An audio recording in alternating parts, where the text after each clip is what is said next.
The blade was already at my palm before I understood what was happening. I did not scream.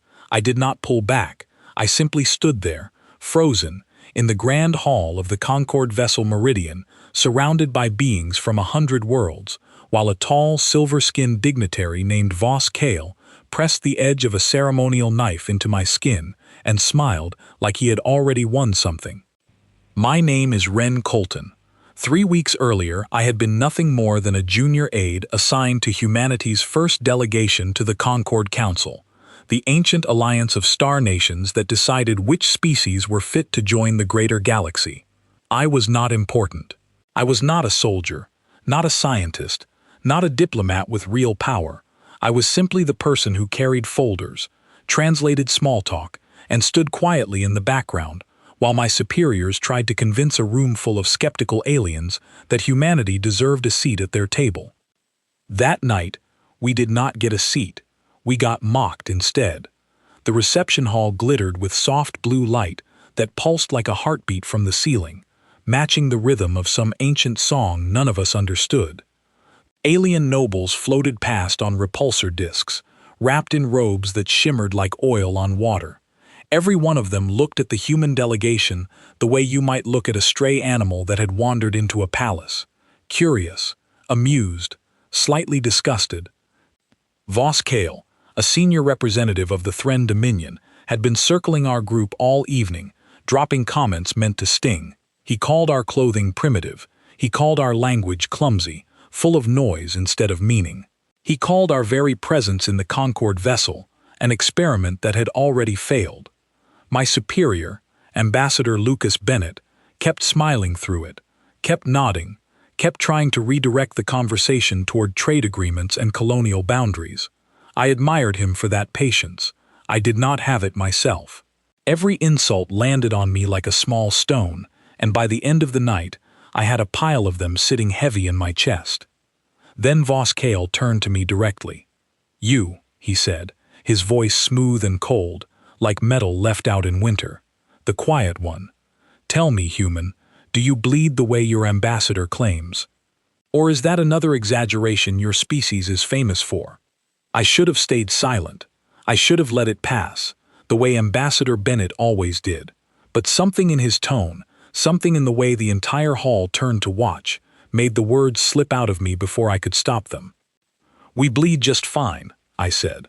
"You would not want to test that."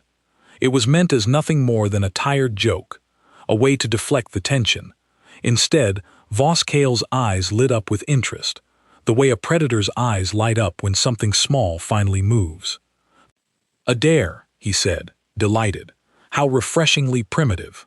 Before Ambassador Bennett could step in, before any of the security officers stationed along the walls could react, Voss Kale reached out and drew the edge of his ceremonial blade across my palm.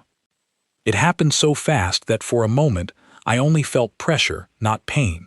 Then the pain arrived, sharp and clean, and a single line of red opened across my skin. I want to be honest about what I felt in that moment, not fear of the wound itself. It was shallow, barely more than a scrape. What I felt was humiliation, the same humiliation I had been swallowing all night, now given a physical shape. Blood welled up in the cut and rolled down my fingers, dripping onto the polished floor of the Meridian in small dark circles. The hall went quiet. Every alien eye watched that thin trail of red with something between fascination and disgust. In most species represented in that room, blood was not red. It was blue, or silver, or clear like water, or thick and slow like oil. Red blood, warm and fast-moving, was considered strange among the stars, a relic of a more violent, more primitive kind of life. Voss Kale examined the drop that had landed near his boot, tilting his head with the casual curiosity of a scholar studying an insect. Then, perhaps to prove some point about human fragility, or perhaps out of simple carelessness, he touched the drop with the tip of one silver finger. I do not know what I expected. Nothing, probably. A stain on his glove. An excuse for him to make another cruel joke about human weakness. What actually happened, I will remember for the rest of my life. Voss Kale's entire body seized, as if some invisible current had run through him. His silver skin, usually smooth and calm, rippled violently, the color draining away in patches like ice cracking under sudden heat. He let out a sound I had never heard from any living creature before, a sound that seemed to come from somewhere deeper than his throat, and collapsed onto the floor of the great hall. For a long, frozen second, nobody moved. Then chaos arrived all at once. Alien nobles scattered backward, robes flaring, voices rising into a dozen different languages of alarm. Security officers rushed forward, their weapons drawn, though none of them seemed to know what exactly they were supposed to be defending against. Ambassador Bennett grabbed my arm, his face pale, and pulled me back from the crowd gathering around Voss Kale's shaking body. "What did you do?" he whispered, though I could hear the fear underneath the question, fear that had nothing to do with anger at me and everything to do with understanding, faster than I did, what this moment would mean. "I didn't do anything," I said, and it was the truth. I had not touched him. I had not moved. All I had done was bleed, the same way every human being on Earth bled every single day. Medical officers arrived within minutes, alien doctors in flowing coats, who knelt beside Voss Kale and ran instruments over his convulsing body. I watched from a distance, my cut hand wrapped hastily in a cloth someone had handed me, as Voss Kale's convulsions slowly eased into stillness. He was not dead. I want to be clear about that. He would recover. But something about that single drop of blood had triggered a reaction in his body that no alien doctor in that hall could explain. Later, much later, human scientists would find the answer. A strange and ancient property buried deep in the smallest parts of human blood, dormant for generations, waiting for a reason to wake. But in that moment, standing in the wreckage of a diplomatic reception that had turned into a spectacle, none of us knew that yet. All we knew was that a Thren dignitary had collapsed after touching human blood, and every alien eye in that hall was now fixed on us with a mixture of fear and suspicion. I was arrested within the hour. Not by human security, but by the Concord's own peacekeeping unit, tall armored figures who moved with a strange, silent efficiency. They did not ask questions. They did not wait for an explanation. They simply took hold of my arms, one on each side, and led me out of the great hall while the rest of the human delegation watched, helpless, unable to intervene without risking an even larger incident.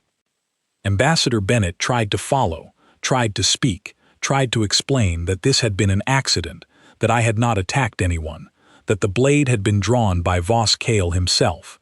The peacekeepers ignored him entirely.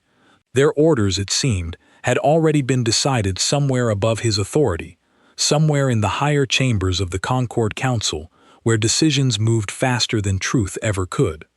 As I was marched down a long corridor lined with unfamiliar symbols and soft pulsing light, I looked back once and caught Ambassador Bennett's eyes.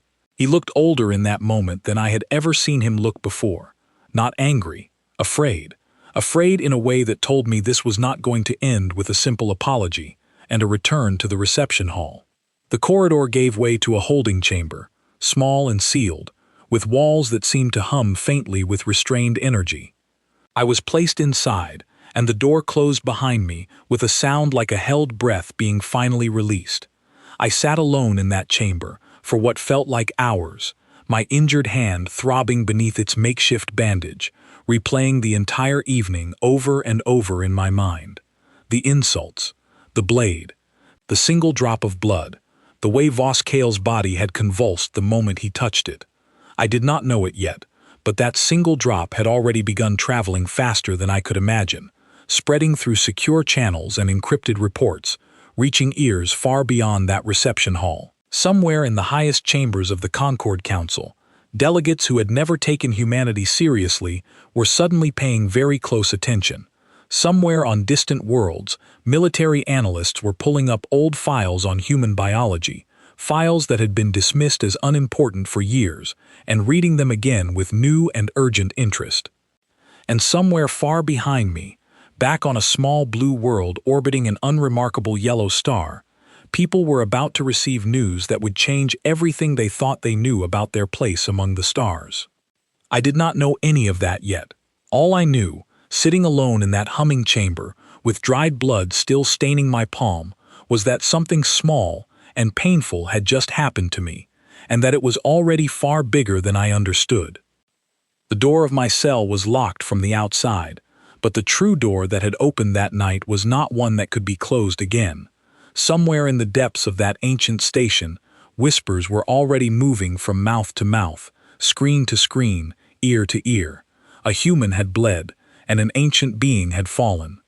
In a galaxy that had spent centuries believing humanity was small and harmless, that single fact was beginning to feel less like an accident and more like a warning.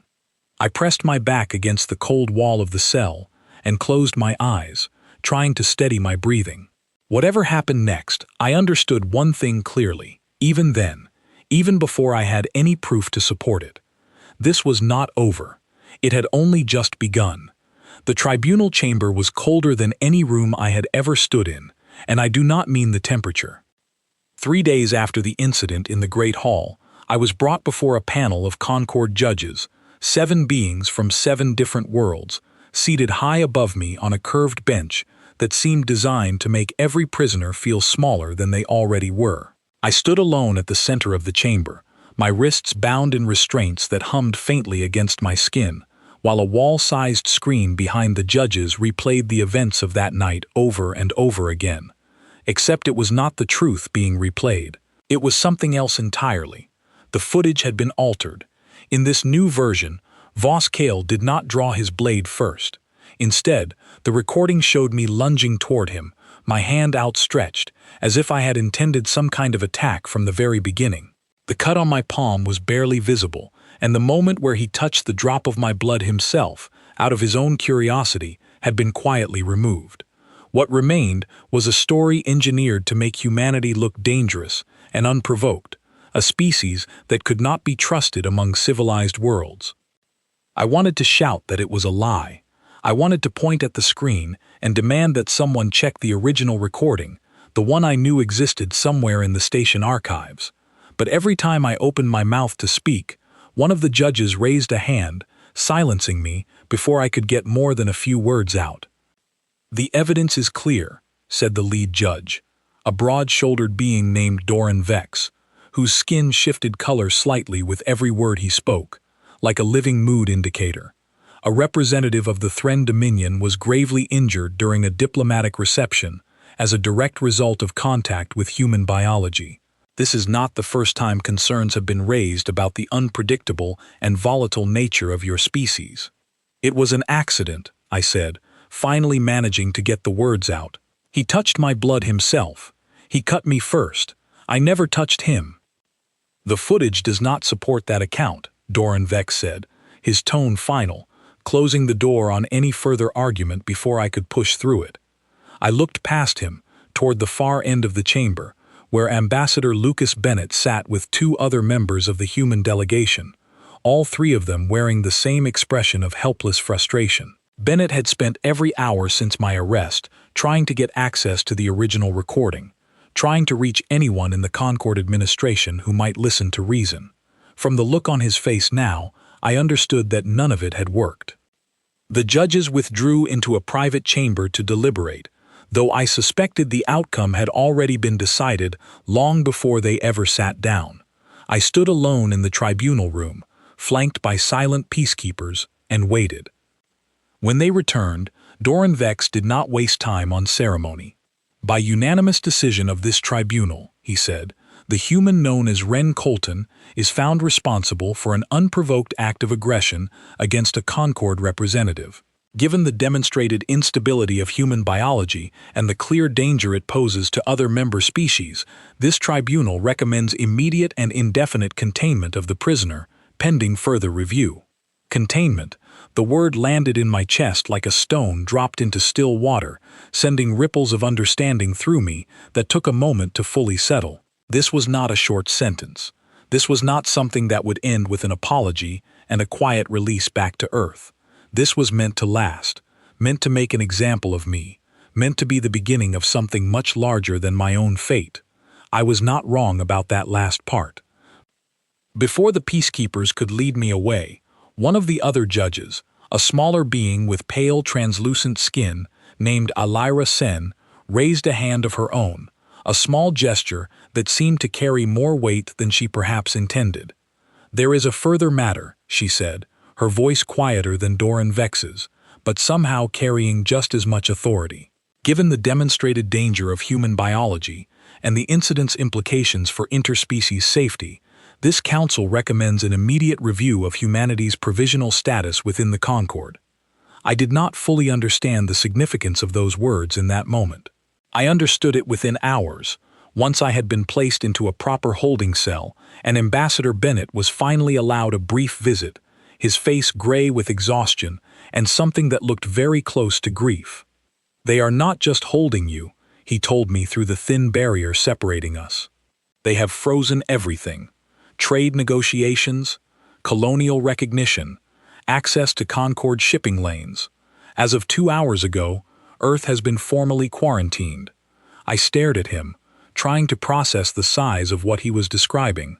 Quarantined. What does that even mean? "It means warships," he said quietly. "Concord vessels are already being redirected to the edge of our solar system. Officially, it is described as a precautionary measure, meant to protect the rest of the galaxy from what they are calling an unknown biological threat. Unofficially, it means Earth is cut off. No trade, no travel, no communication beyond emergency channels." I felt something cold settle into my stomach, a feeling far heavier than the restraint still humming faintly around my wrists. "Because of one drop of blood."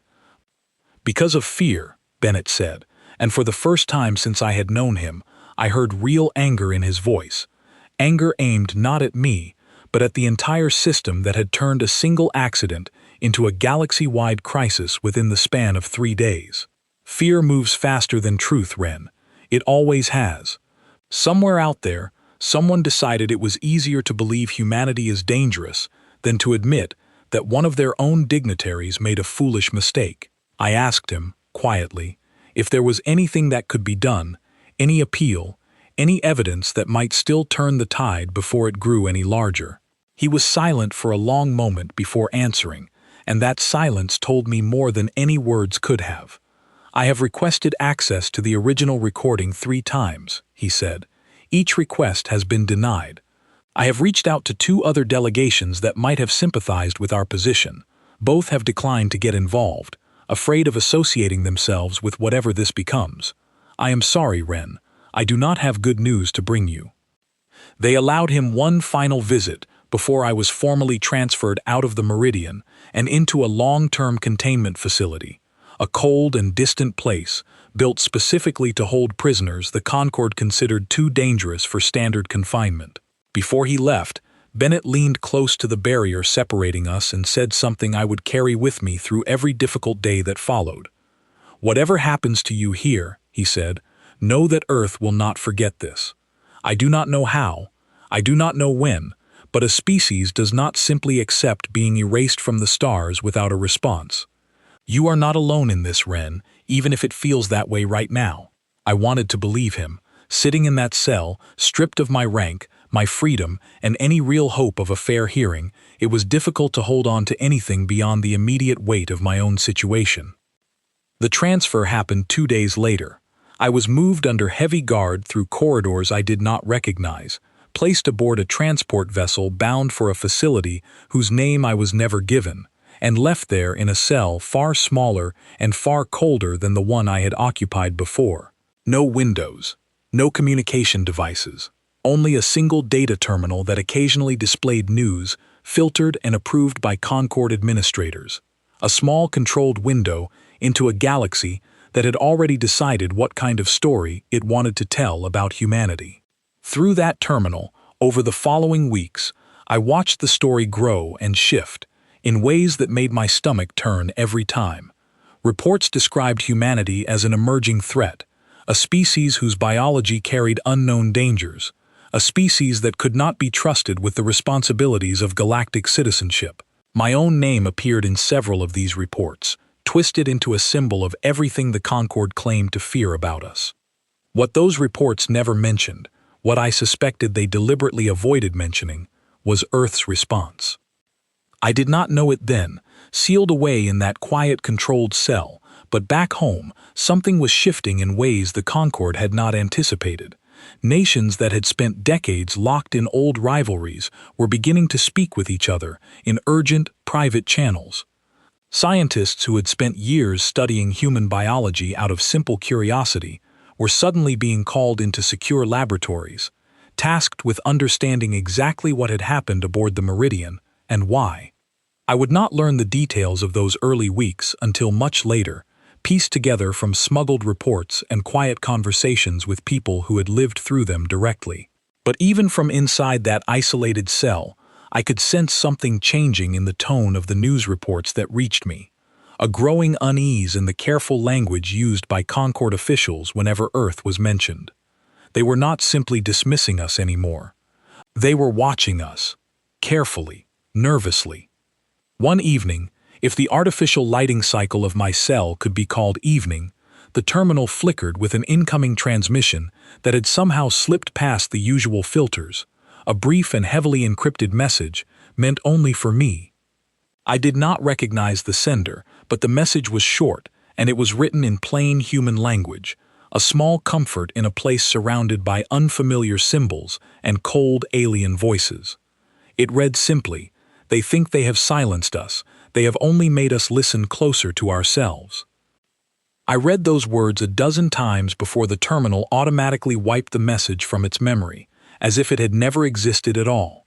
I did not know who had sent it or how it had reached me, but I held on to those words through every difficult day that followed, carrying them the way you carry a small light through a long, dark tunnel. Earth had been quarantined. I had been imprisoned, and somewhere far beyond the walls of my cell, a galaxy that had spent generations underestimating humanity was about to discover exactly how wrong that assumption had been. The war, though none of us called it that yet, had already begun.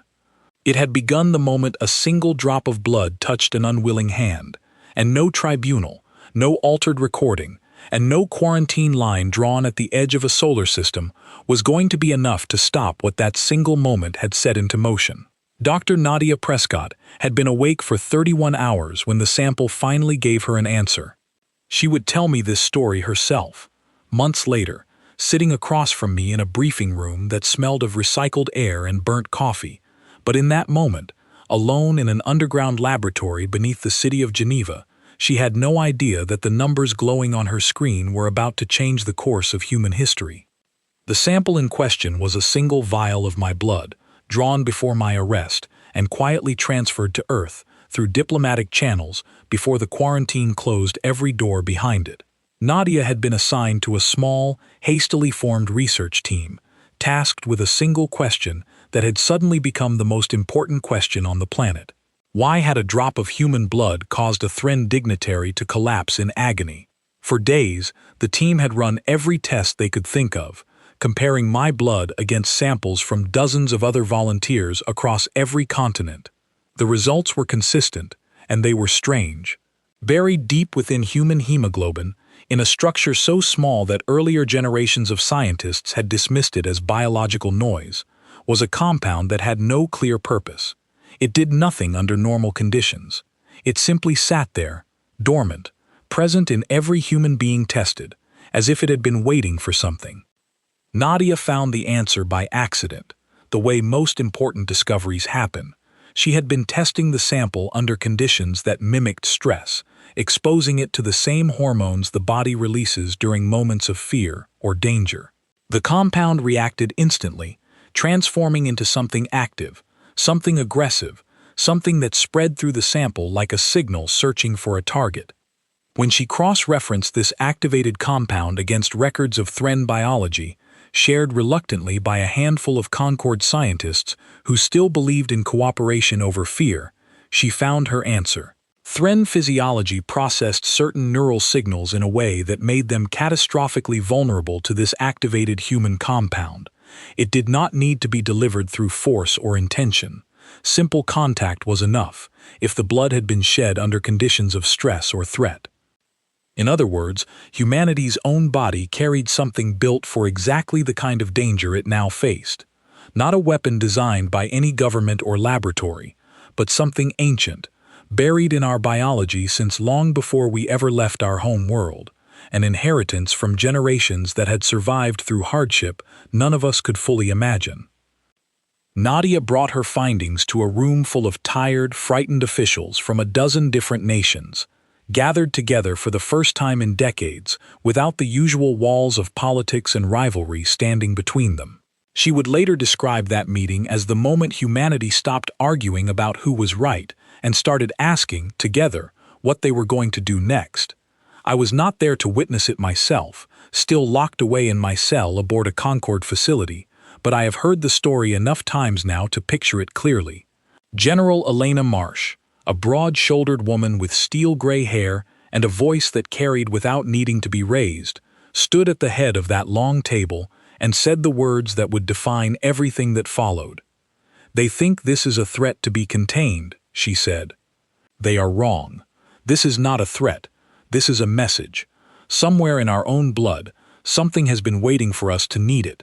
I say we stop apologizing for existing and we start proving exactly why we deserve our place among the stars." Within a week, something remarkable happened. Something that surprised even the people who had lived their entire lives believing humanity was too divided to ever truly unite. Governments that had spent decades locked in quiet rivalries began sharing resources without hesitation. Military leaders who had never trusted each other found themselves coordinating across borders with startling speed. Civilian volunteers, informed only in broad terms about the crisis unfolding above their heads, lined up in numbers no one had expected, ready to support whatever came next. Earth had been quarantined, cut off from Concorde trade routes, isolated from allies who might have once spoken on our behalf. But isolation, it turned out, was not the same as weakness. With no outside authority left to appeal to, humanity turned inward, and what it found there was a strength born not of comfort, but of necessity. Word of my imprisonment had reached the public by then, filtered through careful diplomatic channels and quiet leaks from within the delegation. My name, once known only to a small circle of colleagues, became something larger than I ever intended it to be.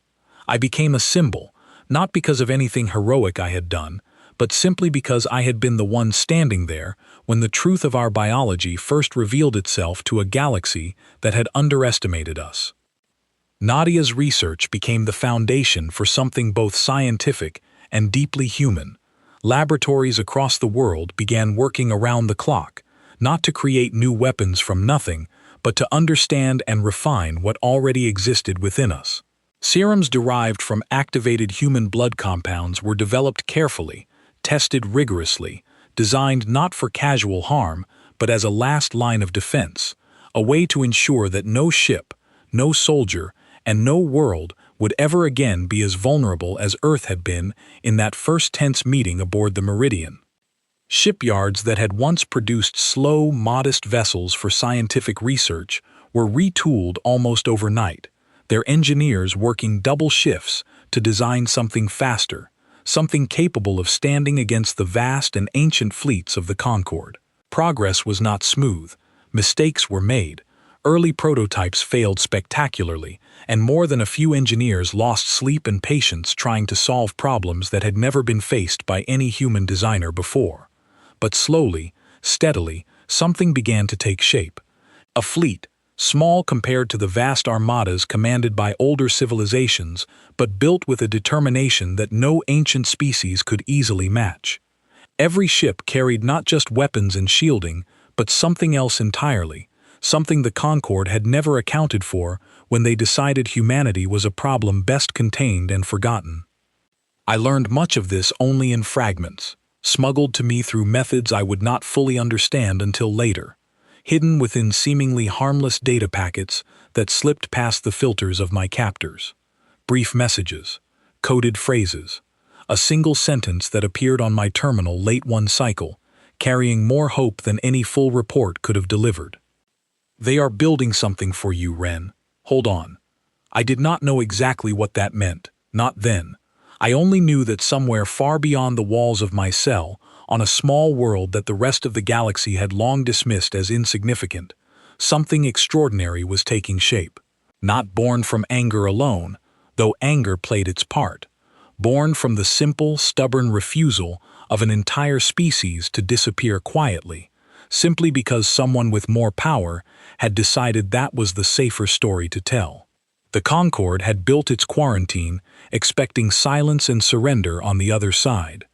Instead, without their knowledge, an entire civilization was quietly gathering itself, preparing not for revenge in its purest, ugliest form, but for something more precise, a reckoning, a demand for the truth to finally be heard, delivered not through diplomacy that had already failed once, but through strength that could no longer be ignored or dismissed.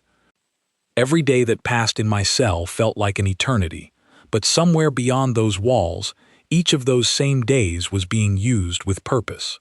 Ships were rising from human shipyards. Soldiers were training under conditions designed to prepare them for a fight none of them had ever imagined they would need to face. And a small, determined group of scientists, led by a woman who had barely slept in weeks, had unlocked something inside every human being that no ancient species in that vast and arrogant galaxy had ever bothered to understand. I did not know it then, but the first ships of that new fleet had already begun moving toward the edge of Concorde space, carrying with them a single, simple message that no translator would ever need to soften. They drew blood. Now they would answer for it. The alarms in my containment facility began screaming before I even understood what was happening. I had grown used to the silence of that place, the dull hum of restraint fields, the slow monotony of days measured only by the shifting light on my terminal screen. So when the lights suddenly cut to a deep, pulsing red, and a distant tremor ran through the walls around me, I sat up so fast that I struck my head against the low ceiling of my bunk. Somewhere beyond my cell, alarms wailed in a language I did not need to understand. Whatever was happening, it was not routine.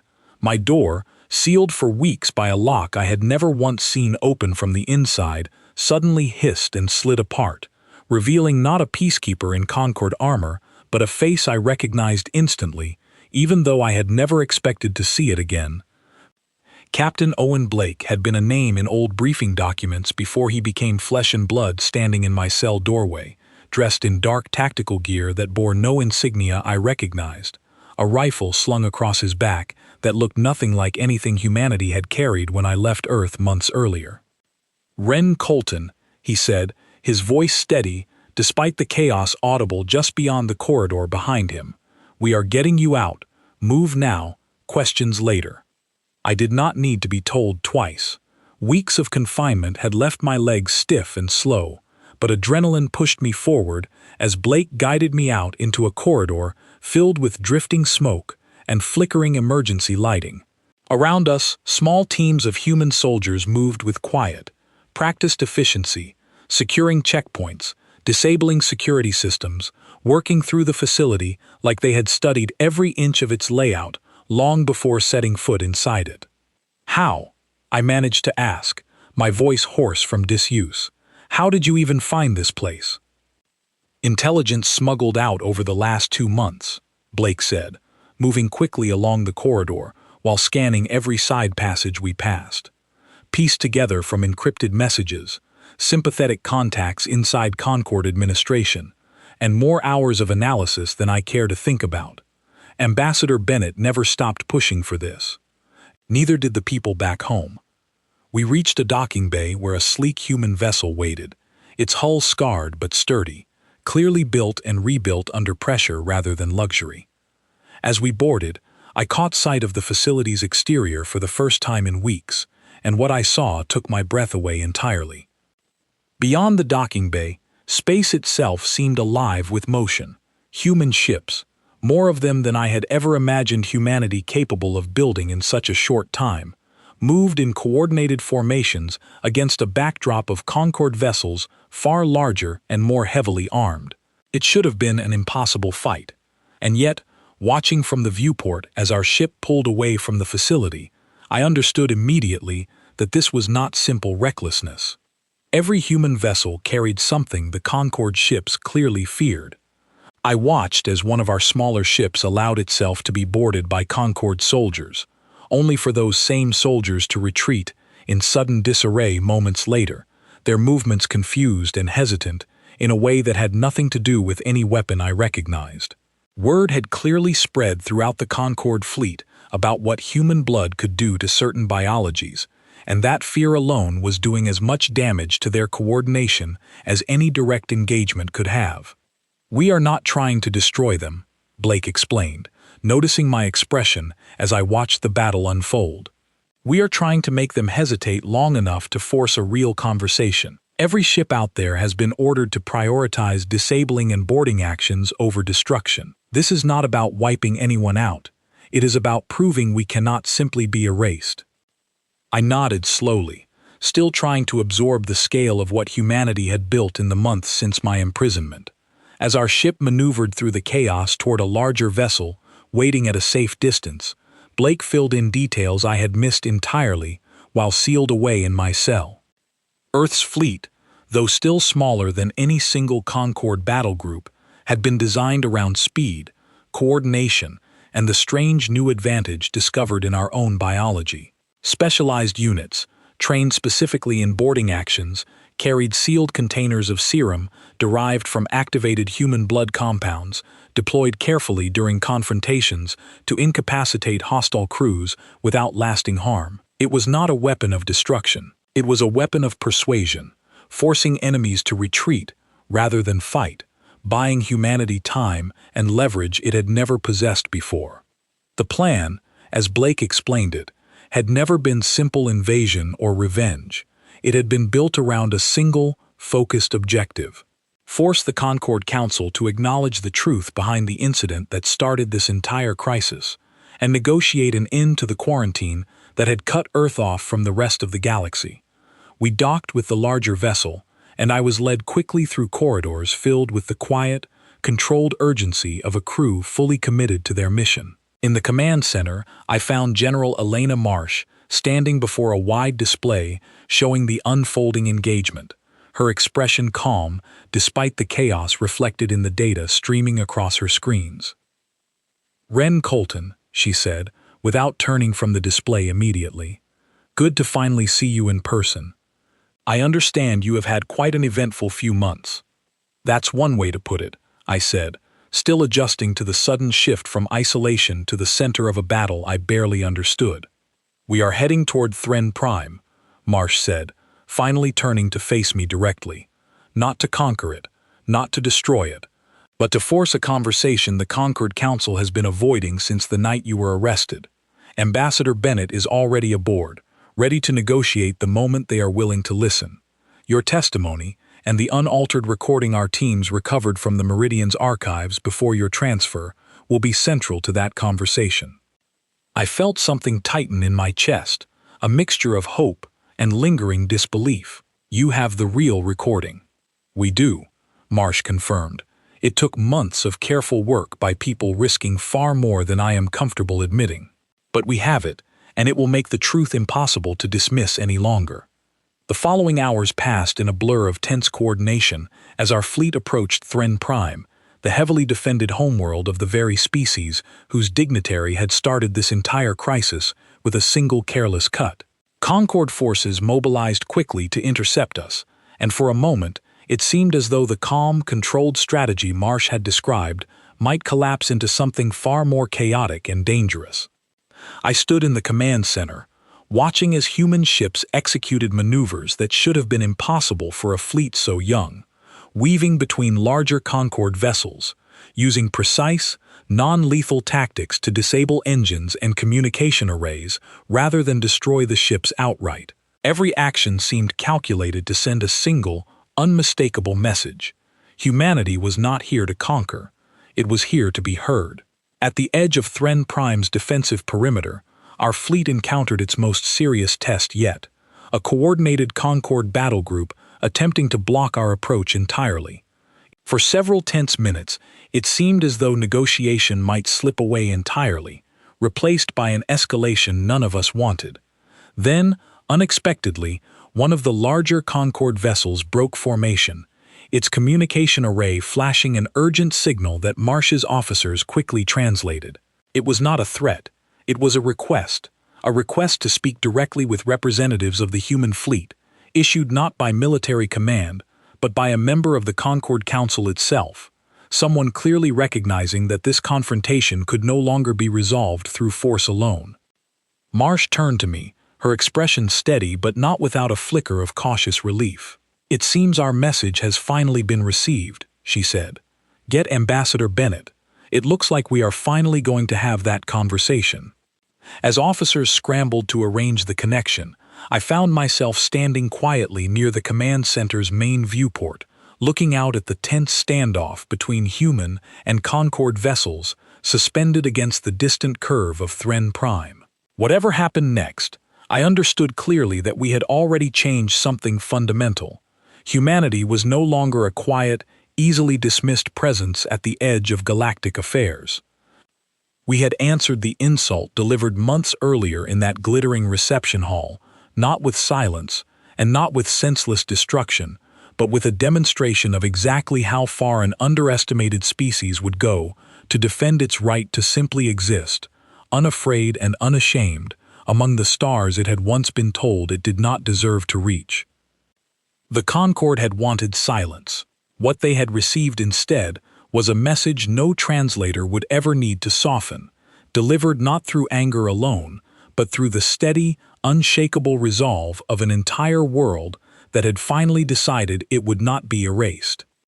The council chamber on Thren Prime was larger than the one aboard the Meridian, its walls carved from pale stone that seemed to glow faintly under the light filtering through tall, narrow windows. I stood there again, months after my arrest, but everything about the moment felt entirely different. I was not in restraints this time. I stood beside Ambassador Lucas Bennett, both of us dressed in formal attire, prepared hastily aboard the fleet, while General Elena Marsh remained close behind us, her presence a quiet reminder of the strength now standing behind every word we intended to speak.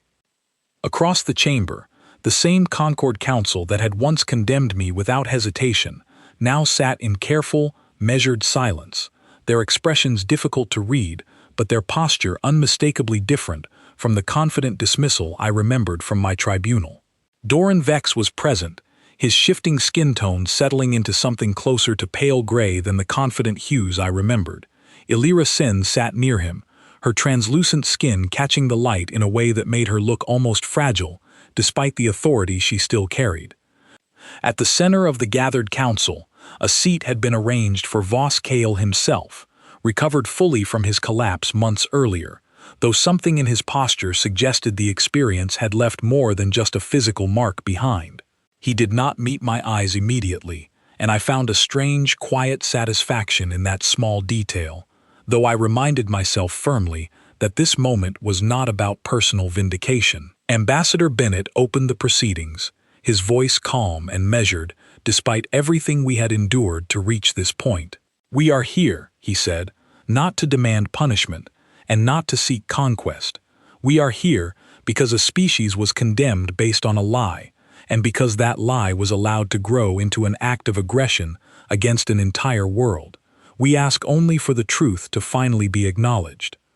At Bennett's signal, the recovered recording from the Meridian was displayed for the entire council, this time unaltered, showing clearly what had actually happened that night. Voss Kale drawing his blade first.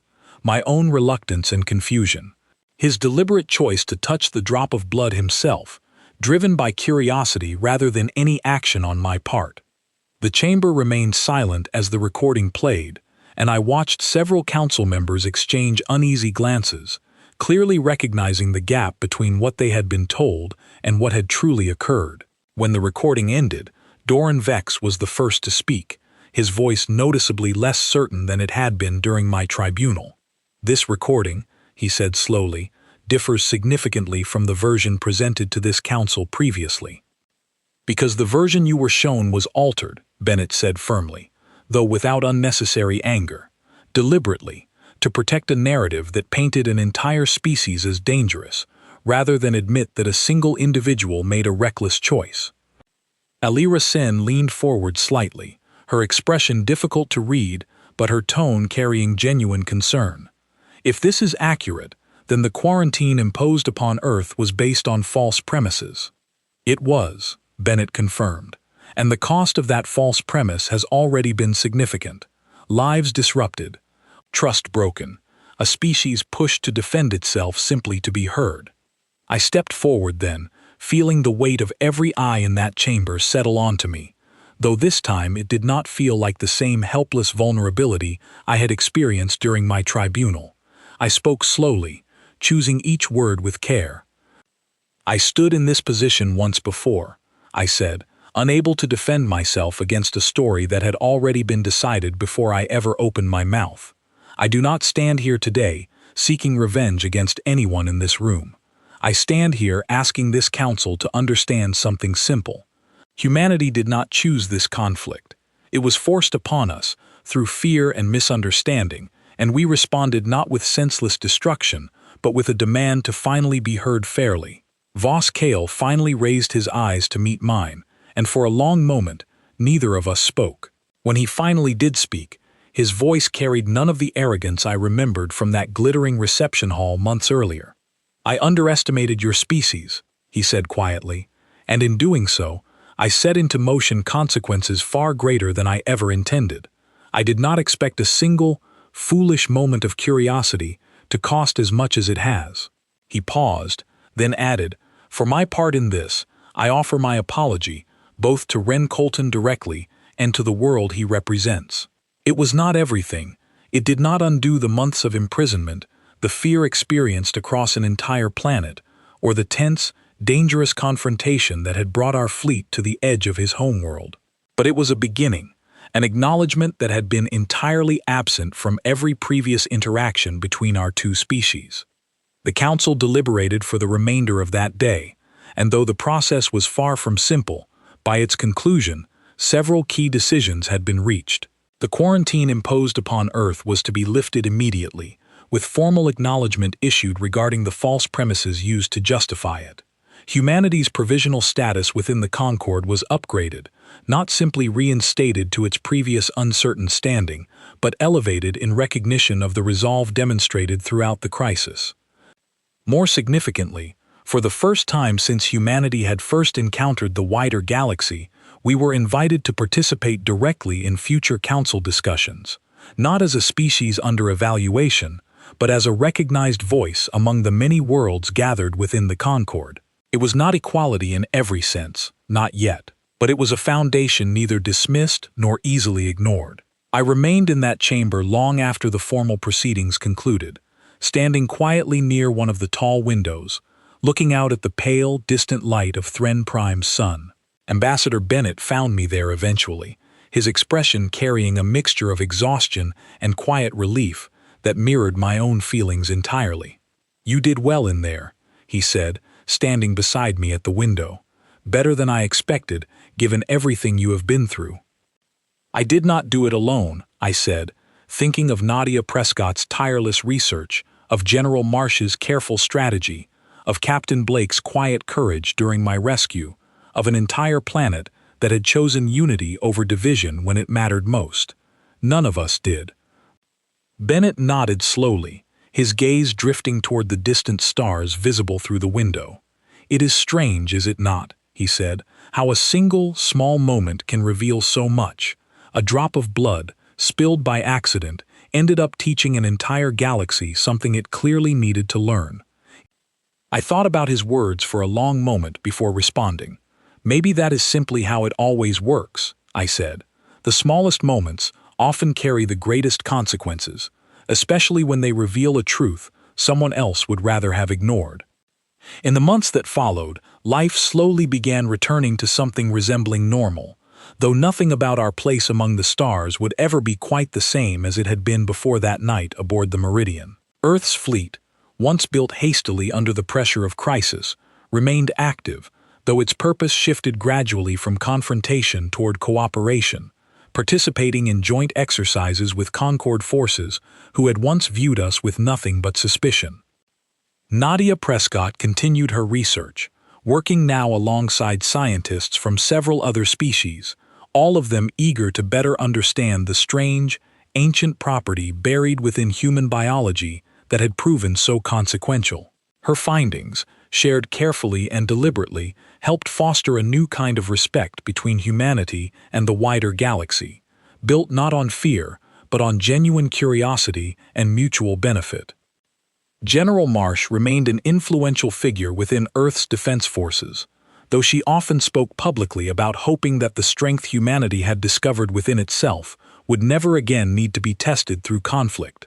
Captain Blake returned to active service, though he made a point, whenever we crossed paths, of reminding me that pulling me out of that containment facility remained one of the more satisfying missions of his career. As for myself, I remained involved in diplomatic efforts between Earth and the Concord, no longer a quiet, overlooked aide standing in the background of important conversations, but a recognized voice invited to speak on behalf of a species that had proven, through hardship rather than comfort, exactly what it was capable of when pushed toward the edge of its endurance. I often thought back to that glittering reception hall, to the moment Voss Kale had drawn his blade across my palm without a second thought, expecting nothing more than another small humiliation to add to an evening already filled with careless insults. I doubt he ever imagined, in that single reckless instant, that he was setting into motion a chain of events that would ultimately reshape humanity's entire relationship with the rest of the galaxy. A single drop of blood, spilled without intention, revealed a truth buried deep within every human being, an ancient inheritance, shaped by generations of hardship, long before any of us ever looked up at the stars and wondered what waited beyond them. It was not a truth born from a desire for conflict. It was simply the quiet, stubborn refusal of an entire species to disappear silently, simply because someone else had decided that was the easier story to accept. Standing now, years removed from that tense, uncertain beginning, I understand something I could not have fully appreciated back when I was simply a frightened, injured aide, dragged away from a diplomatic reception in restraints. Humanity's strength was never something granted to us by any council, any alliance, or any external recognition.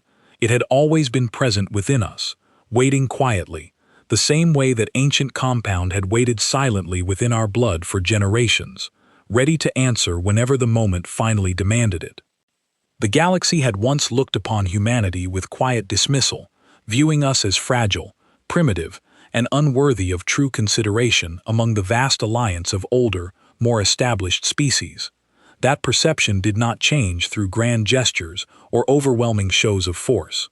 It changed because, when finally tested, humanity chose neither silence nor senseless destruction, but the steady, unshakable resolve to demand that the truth be heard, no matter how long it took or how difficult the path toward it became. I still carry a faint scar across my palm, a small, quiet reminder of the night everything changed. I do not resent it any longer. If anything, I have come to see it as a mark of something far greater than the humiliation it once represented, a reminder that even the smallest, most overlooked moments can carry consequences large enough to reshape an entire galaxy's understanding of who truly deserves a place among its stars. One drop of human blood revealed what generations of careless assumption had failed to recognize. Humanity was never as fragile as the galaxy once believed, and once finally provoked, we proved, without hesitation, that we were never meant to be dismissed, contained, or forgotten.